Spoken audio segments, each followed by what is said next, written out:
Notre CA ce soir, Claire Bolduc, Christiane Bergevin. Bonsoir. Bonsoir. Merci d'être avec nous. Et rebonsoir, Christiane. Bonsoir, ça faisait longtemps. C'est vrai. Oui, on est heureux de vous accueillir en studio toutes les deux. Heureux aussi d'avoir quelqu'un pour nous parler de cet enjeu de claims miniers, quelqu'un du Témiscamingue. On entendait un peu plus tôt la hausse du nombre de claims, de la superficie aussi des claims miniers en Abitibi-Témiscamingue qui inquiète des élus, des organismes aussi qui demandent au gouvernement de mieux encadrer le développement minier. Comment est-ce que vous recevez ces inquiétudes-là? Comment vous percevez ça? Ce sont des inquiétudes qui sont palpables, particulièrement dans les milieux plus habités. Le territoire de l'Abitibi-Témiscamingue et du nord du Québec est un territoire géologiquement très riche en minerais de toutes sortes, en minerais qui actuellement ont une très grande valeur sur le terrain.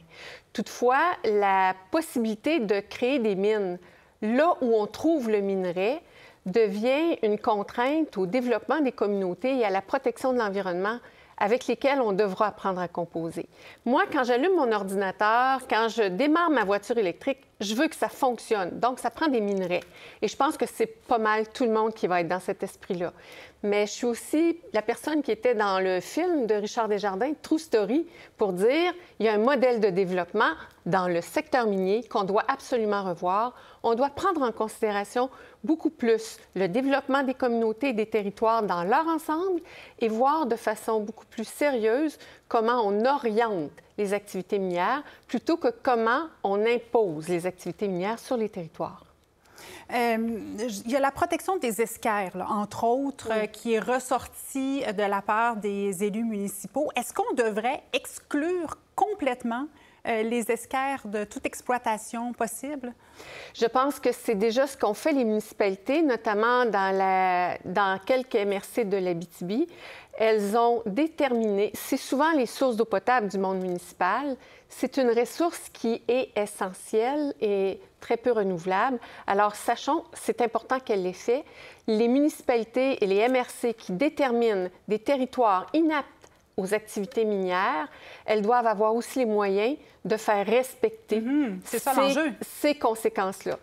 Tout va passer par le schéma d'aménagement. Si on arrive à bien définir le schéma d'aménagement avec les interdictions, les territoires inaptes aux activités minières, si on arrive à bien intégrer, donner des vrais pouvoirs au MRC, au monde municipal et de donner des signaux clairs aussi en matière de développement minier, on aura les outils qu'il faut pour bien travailler le secteur.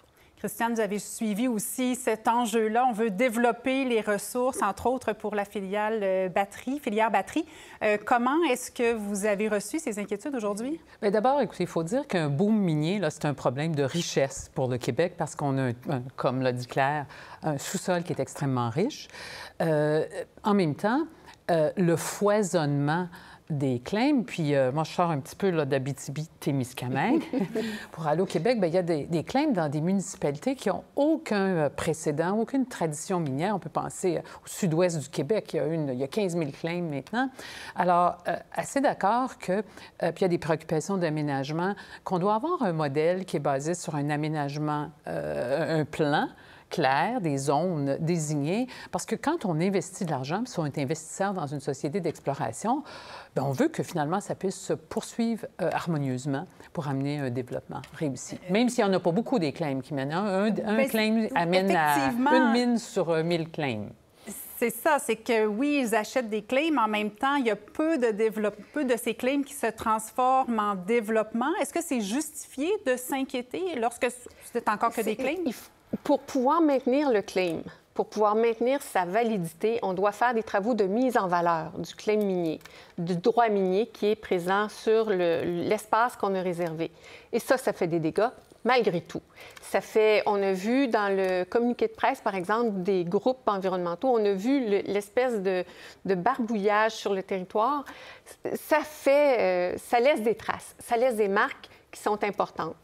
Je pense qu'on doit avoir une meilleure connaissance du sous-sol et de là où les gisements sont les plus riches. C'était le travail, on reconnaissait le travail des géologues à l'époque en leur laissant l'opportunité de développer la mine parce qu'ils avaient fait l'effort de trouver là où c'était très riche. Maintenant, je pense qu'il faut mieux connaître notre sous-sol et diriger le développement plutôt que de se le faire imposer.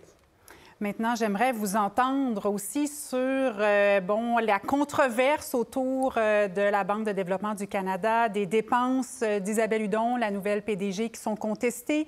Entre autres, un mandat à la firme McKinsey de presque 5 millions de dollars, une grande revue stratégique. Est-ce que c'est justifié, selon vous, Christiane, d'avoir ce genre d'exercice, un regard extérieur? Bien, d'abord, il faut dire que la transformation de la BDC s'était entamée avant l'arrivée d'Isabelle Hudon. C'était une des recommandations du rapport du Conseil sur la stratégie industrielle du Canada, copiloté par Monique Leroux et Sylvie Vachon, parce que les firmes ont besoin du capital et l'industrie est passée à une industrie beaucoup numérique, digitale, alors qu'avant, on faisait des prêts basés sur des actifs. Alors, pour faire cette transformation-là, est-ce que ça prend un regard externe? Bien oui, il faut baliser le monde, il faut savoir qu'en France, on a un modèle extraordinaire ou qu'ailleurs, on a fait ça, mais c'est normalement un complément aux équipes internes, puis ça doit être fait dans le cadre d'un processus qui est bien balisé. La richesse d'une nouvelle dirigeante dans une organisation, c'est qu'elle est capable de s'adapter aux forces vives de cette organisation et qu'elle est capable de composer avec ces forces vives-là. Certaines dépenses, à ce moment-ci, apparaissent peut-être justifiées. On verra à l'usage. Et si le rapport de 5 millions n'est pas du tout utilisé, cette dépense-là était farfelue et inutile. Alors, c'est vraiment la capacité de la nouvelle PDG à mettre en œuvre les recommandations qui auront été faites, sa capacité à identifier les actions porteuses et les porteurs de dossiers dans son équipe à partir de l'équipe qu'il y avait déjà là, parce que c'était une bonne équipe. Il y a eu beaucoup de changements à la tête de l'organisation. Oui, mais il y a eu beaucoup de progrès aussi. Moi, j'étais au conseil d'administration il y a longtemps. J'ai quitté en 2009.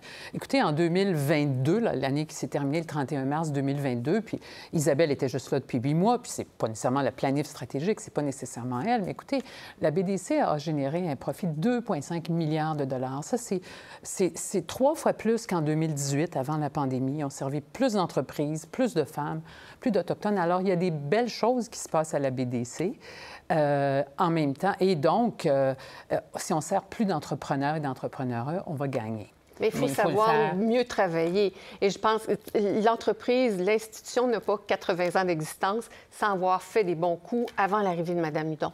L'enjeu, c'est vraiment de composer et de faire des partenariats solides avec toutes les instances de développement économique qui relèvent notamment des provinces. Je pense à nos CLD, je pense à Investissement Québec. Je pense qu'il faut vraiment faire des partenariats solides, de la collaboration, plutôt que de chercher à se compétitionner sur ce marché-là. Il y aura un examen législatif prochainement. Est-ce qu'il aurait fallu attendre d'avoir le résultat de cet examen-là avant de brasser autant les cartes? Bien, écoutez, pour avoir été au Conseil de la Banque, l'examen législatif, c'est statutaire, c'est par là. D'ailleurs, il était retardé à cause de la pandémie. Alors, si on attendait toujours la revue législative, il ne se passerait pas grand-chose. Puis on sait que même en 2009, vous vous souvenez de la crise, la BDC avait pris des actions très proactives pour supporter l'économie. Alors, je dirais non, on n'avait pas à attendre. En même temps, il va falloir démontrer que la transformation, que le nombre d'entrepreneurs supportés, le capital déployé, les partenariats, comme le dit Claire, sont au rendez-vous. Mais c'est un exercice qui est normalement bien maîtrisé par l'équipe de la BDC. Si je peux ajouter, on doit reconnaître que Mme Hudon, c'est quelqu'un qui propulse les organisations auxquelles elle est associée. Elle aime la visibilité et visiblement, la visibilité l'aime. Alors, ça sert bien aussi la renommée de la Banque de développement du Canada. Merci beaucoup à vous deux d'avoir été avec nous ce soir. Merci. Bonne soirée.